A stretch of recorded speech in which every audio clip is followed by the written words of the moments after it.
हाँ हिमांशु, क्या चल रहा है? कुंदन जी कुछ नहीं, बस थोड़ा सा परेशान था। परेशान थे? क्यों भाई?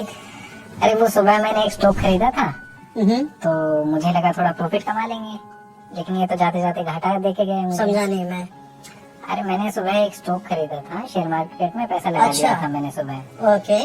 तो वो पैसा अब डूब गया मेरा। डूब गया इतनी जल्दी? हाँ, मतलब ये ट्रेडिंग के लिहाज से मैंने लगाया था, इंट्राडे के हिसाब से कि सुबह लगाएंगे अपना शाम तक देख लेंगे। ओके। तो अब हालांकि मैं घाटे में हूँ उसमें। मतलब किस कंपनी का, मतलब किसी कंपनी का शेयर खरीद लिया हाँ। था? तो एक ही दिन के लिए खरीदा था? एक ही दिन के लिए खरीदा था। और क्यों एक ही दिन में? जहाँ से खरीदा था वहाँ से ये ऊपर ही जाएगा, ये कैसे पता था आपको? इसका अंदाजा मैंने कुछ इस तरीके से लगाया कि 2-3 दिन तक ये शेयर बढ़ा हुआ था। मुझे लगा कि आज फिर से बढ़ेगा। अच्छा। लेकिन आज शेयर गिर गया, घाटा हो गया। तो घाटा क्यों हुआ? आप उसे बेचोगे क्यों? आप खरीदे हो तो आप इसको रखो। नहीं, लिक्विडिटी मेरे पास उतनी ही थी, मैं इसको कैरी फॉरवर्ड नहीं कर सकता था। मतलब आप इसको अभी बुक करके जाओगे? मतलब ये अभी बेच दोगे घाटे में? बेच दिया है मैंने। अच्छा, बेच भी दिया है? हाँ। क्यों? इसको कल तक ले जाने में परेशानी क्या थी? उतना पैसा नहीं है ना अभी मेरे पास। अच्छा, लॉस उठा लिया है। हाँ। ओके ओके, तो ये है परेशानी। जी। ओके, तो ये क्या आपके पास कोई है ऐसा फॉर्मूला कि आप मेरी परेशानी को कम कर दें? मतलब आप चाहते हो कि ये पैसे रिकवर हो जाए? हाँ, अब घाटा होने के बाद तो ये रहता है कि पैसा रिकवर हो जाए। अच्छा। लेकिन मुझे लगता है कि मेरे जैसे कोई और भी लोग होंगे जो इस तरीके से घाटा उठा लेते हैं। होंगे।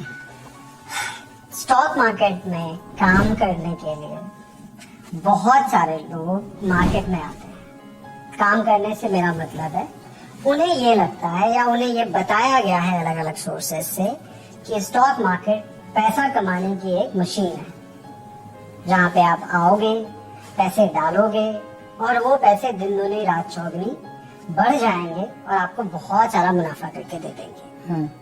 और इसका शिकार लगभग जितने भी लोग ट्रेडिंग करने के लिहाज से आते हैं वो इसका शिकार बन ही जाते हैं।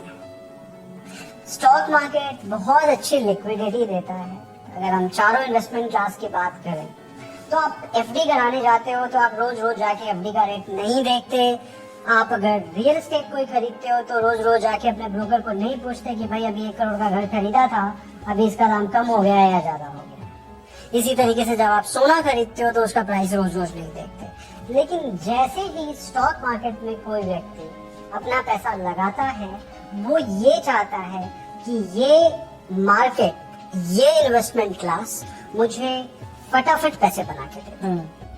ठीक है, तो मैं आपको बताना चाहूंगा कि इस मेंटालिटी के कारण बहुत सारे लोग, हिमांशु और मैं बैठ के जो बातें कर रहे हैं, हिमांशु ने एक्चुअली में अपना कोई पैसा नहीं लगाया है, हम लोग ये एक एजुकेशनल वीडियो शूट कर रहे हैं आप सबको बताने के लिए कि ये एक सिचुएशन बन गई है।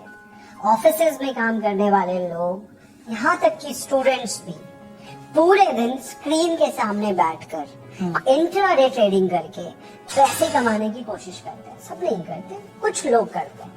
खास करके कोरोना टाइम पे बहुत बड़े फौज आई मार्केट में और ऐसा माना जाता है, इनफैक्ट जो लेटेस्ट डेटा है इंडिया के सबसे बड़े ब्रोकर के फाउंडर ने डाला है कि 100 लोग अगर मार्केट में आते हैं तो उनमें से 96% मार्केट में ट्रेड करने आ रहे हैं और सिर्फ 4% लोग ही ऐसे होते हैं जो लंबे समय के लिए निवेश करने आते हैं। अब ट्रेडिंग एक स्पेशलाइज्ड स्किल है, स्पेशलाइज्ड स्किल है से मेरा मानना ये है कि आप कुछ ऐसा समझें कि आपको एक सब्जी की दुकान लगानी है, ठीक है? तो आप मंडी जाओगे, सब्जियों के दाम पूछोगे और अपने मार्केट में आके देखोगे जहाँ पे आपको ये दुकान लगानी है, यहाँ पे सब्जियों के क्या रेट है। आपको पता चलेगा कि मंडी में 5 रुपए किलो आलू मिल जाता है और आपके सोसाइटी में 20 रुपए किलो आलू वो सब्जी वाला बेच रहा है। अब आपके पास एक डेटा है कि ये रोज हो रहा है, पिछले 30 दिनों में भी हुआ है, पिछले 1 साल में भी हुआ है और ये एक वो ट्रेंड है जो आपको अच्छे से पता चल गया है। बीच में मेहनत करनी है, मतलब मंडी जानी है, मंडी से सामान उठाना है और आपको एक दुकान लगा लेनी है और वहां बेच देना है। इसे क्या बोलेंगे आप? ट्रेडिंग ही तो बोलेंगे। लेकिन इस ट्रेडिंग में प्रेडिक्टेबिलिटी है। आपको पता है कि मार्केट में मुझे 5 रुपए का ही मिल रहा है और यहाँ पे मेरा 20 रुपए किलो आराम से बिक जाएगा। ये कंट्री, हमारी कंट्री ट्रेडर्स की कंट्री रही है। बहुत सारा इंपोर्ट पे डिपेंडेंसी है हमारा, तो इंपोर्टर से सामान लाते हैं, बेचते हैं। ट्रेडिंग ही तो है। ट्रेडिंग हर कोई जानता है, समझता है, लेकिन सक्सेसफुली ट्रेडिंग आप वही कर सकते हो जिसमें आपकी प्रेडिक्टेबिलिटी हो, आपको पहले से बहुत उम्मीद हो, डेटा हो, इनफ डेटा हो ये बताने के लिए कि हाँ, ये एक्टिविटी ट्रेडिंग की आपने अगर 500 बार की होती तो आपका मुनाफा ही होता, तो ही वो ट्रेडिंग करने का फायदा है। अब आपने जो एग्जाम्पल लिया कि बस मन किया मेरा कि 3 दिन से एक स्टॉक का प्राइस ऊपर जा रहा है तो आज भी ऊपर जाएगा, और इसलिए आपने खरीद लिया और अपनी जो पूंजी थी उससे भी कहीं ज्यादा खरीद लिया, जिसके कारण आपको उसी दिन बेचना पड़ रहा है और नुकसान भुग करना पड़ रहा है। हो सकता है वो अच्छा कंपनी का शेयर हो और कल बढ़ भी जाए या 6 महीने में बढ़ जाए, तो आप अगर इन्वेस्टमेंट करते हो तो बहुत चांसेस हैं कि आप स्टॉक मार्केट में पैसा नहीं गवाओगे। अच्छा, लोग पैसा क्यों गंवाते हैं मार्केट में? इसका सबसे एक अगर अहम पहलू हम मान के चलें तो वो एक ये हो सकता है कि हाँ, ट्रेडिंग ना करें। ट्रेडिंग, हाँ बिल्कुल, मैं ऐसे बोलूंगा आपको कि अगर मैं कोई एक वर्ड यूज करूं तो वो एक वर्ड होगा इंट्राडे ट्रेडिंग के थ्रू गवाते हैं। हर वो व्यक्ति जो मार्केट में आता है और ये सोचता है सुबह खरीद के शाम तक बेच दूं और मार्केट को टाइम करने में लगा रहता है, वो 2-3 जगहों पे अपना पैसा खोता है। एक, जब आप ट्रेड कर रहे हो तो ब्रोकरेज दे रहे हो, कमीशन दे रहे हो, साथ ही साथ जो फाइनेंस के स्टूडेंट हैं, स्टॉक मार्केट के स्टूडेंट हैं, वो समझते होंगे इम्पैक्ट कॉस्ट होता है। आप जब बाई करने जाओगे तो सेलर के प्राइस पे बाई करोगे, आप बहुत जल्दबाजी में हो, आपको ऐसा लग रहा है कि इस प्राइस पे मुझे खरीद लेना है, नहीं तो शेयर यहाँ से बढ़ जाएगा और मैं प्रॉफिट नहीं बना पाऊंगा।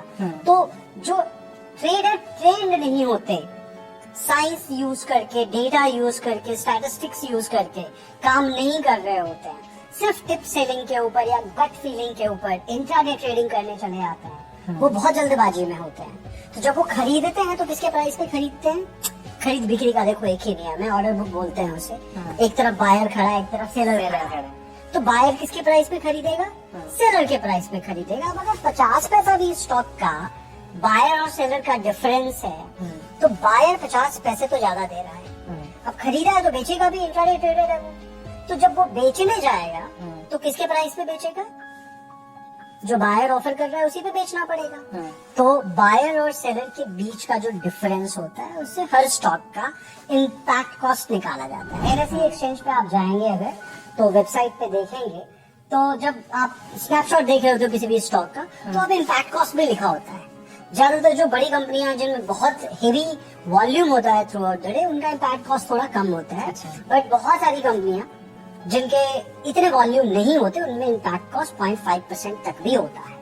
तो मैं आपको ये बताने की कोशिश कर रहा हूँ कि जब आप बहुत ज्यादा ट्रेड करते हो, दिन में 2-2, 4-4, 5-5, 10-10 ट्रेड डालते हो, ब्रोकरेज कमीशंस बहुत देते हो आप, टैक्सेस बहुत सारे हैं जो आपको लगते हैं और वो हर ट्रेड पे लगते हैं, इम्पैक्ट कॉस्ट बहुत देते हो आप, और फिर आपके ऊपर एक बर्डन आता है इस पूरे मार्केट को बीट करने के लिए।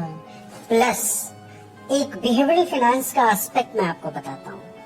बिहेवियरल फाइनेंस में कुछ स्टडीज, कुछ रिसर्च की गई है जिनमें यह बताया गया है कि पैसा कमाने की जो खुशी है वो जितना आदमी को खुश करती है उतना ही पैसा गंवाने पे वो उसको उसके डबल इंटेंसिटी से उसको दुखी बनाती है। बिल्कुल, आदमी पूरा दिन परेशान रहता है, अपना सामाजिक जीवन खराब कर लेता है, प्रोफेशनल लाइफ खराब कर लेता है, दूसरी जगह दिमाग नहीं लगा दूसरी जगह दिमाग नहीं लगा। ये बहुत, मैं आपको बता रहा हूँ, इंट्राडे ट्रेडिंग कंट्री के लिहाज से भी बहुत बड़ा लॉस है। स्टॉक मार्केट को आपको लेना है इन्वेस्टमेंट का एक प्लेटफॉर्म समझ के, अपनी मेहनत की कमाई का छोटा सा हिस्सा आप लगातार लगाते चले जाएं ऐसी कंपनियों में जिन कंपनियों पे आपको ट्रस्ट है, जो कंपनियां साल दर साल प्रॉफिट पोस्ट किए जा रही हैं।